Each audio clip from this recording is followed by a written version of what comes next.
Pour nos équipes engagées cette année, c'est vraiment un honneur puisqu'ils sont engagés dans le cadre des troupes motorisées et ça nous permet de montrer nos véhicules spécialisés notamment sur la partie aéronautique et sur la partie NRBC plus les différents véhicules de commandement.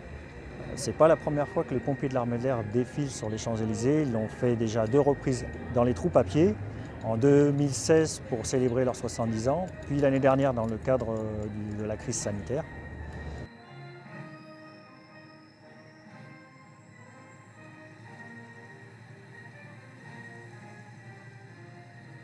Je suis fier aujourd'hui de pouvoir représenter la brigade des pompiers de l'air en tant que porte-fanion, d'autant plus que ma famille est présente ce jour en tribune.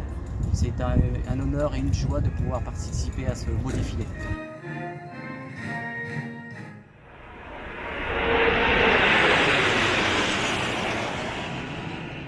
Je suis la caporale Julie et je suis la conductrice du véhicule porte centre de décontamination. Je me suis engagée dans l'armée de l'air car après avoir vécu un attentat en 2015, j'ai choisi de quitter le métier que je faisais et de m'engager au sein des pompiers de l'armée de l'air. Je suis fière de participer au défilé du 14 juillet, notamment à celui-ci particulièrement puisque c'est le premier défilé motorisé de la BPA, donc Brigade des pompiers de l'air. Je suis le caporal-chef Freddy, donc je suis pompier dans l'armée de l'air depuis 6 ans à peu près à Évreux et sur le défilé du 14 juillet, je serai le conducteur du véhicule Mousse Aérodrome 108, nouvelle génération, c'est un véhicule d'intervention aéronautique.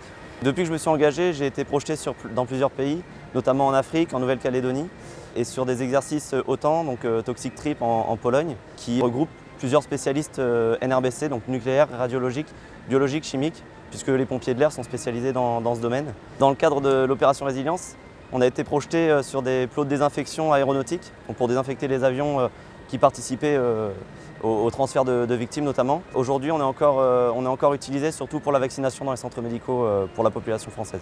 Donc mon ressenti par rapport au défilé du 14 juillet, c'est d'abord de la fierté pour moi personnellement et puis la fierté de pouvoir représenter aussi tous mes collègues qui aujourd'hui aimeraient être à ma place. Donc je vais essayer de le faire le mieux possible.